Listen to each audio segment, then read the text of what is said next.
चला तर मित्रांनो, 10वीच्या क्वाड्रॅटिक इक्वेशन या चॅप्टरमधील प्रॅक्टिस सेट 2.2 यातला पहिल्या प्रश्नातला हा 8वा प्रश्न. यामध्ये आपल्याला हे क्वाड्रॅटिक इक्वेशन जे दिले ते फॅक्टरायझेशन मेथडनं सोडवायचं. तर यामध्ये बघा आपण काय करू, 3 आणि 2चा गुणाकार जर केला तर 6 येतं आणि 6चे फॅक्टर आपण काय पाडावे, 3 गुणिले 2 पण होतं, परंतु इथं आपल्याला त्याची काय 2 √6 पाहिजेत, म्हणून √6 गुणिले √6 जर केलं तर 6च उत्तर येतं, तुम्हाला माहितीच आहे बेसिकली.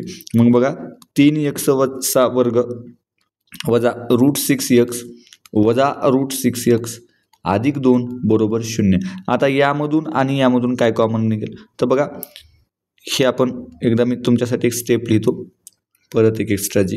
ह्याला आपण √3 × √3x² असं लिहू शकतो, वजा कंसामध्ये √3 × 2x लिहू शकतो आपण, वजा इथे पण आपण √3 × 2x अधिक √2 गुणिले √2 बरोबर 0. काहीच नाही, मी त्याचं सिम्पल एक्सपान्शन केलं.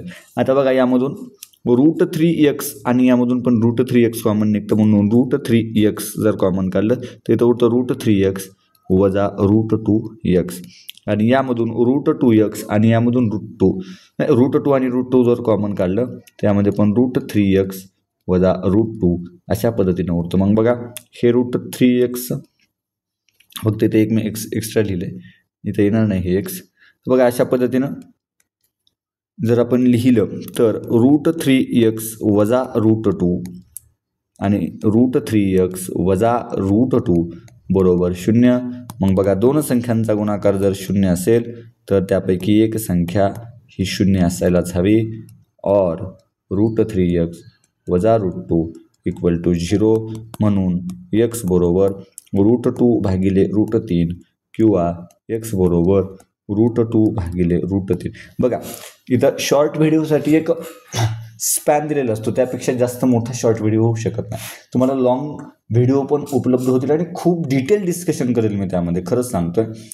त्यासाठी तुम्हाला काहीच करायचं नाही, चॅनलला सबस्क्रायबर्स वाढवायचेत आणि सबस्क्रायबर्स वाढल्याच्या नंतर बेसिकली मग मी अरेंजमेंट करेल आणि मग नंतर तुम्हाला या चॅनलवर लॉंग सिरीजमध्ये देखील व्हिडिओ उपलब्ध होते.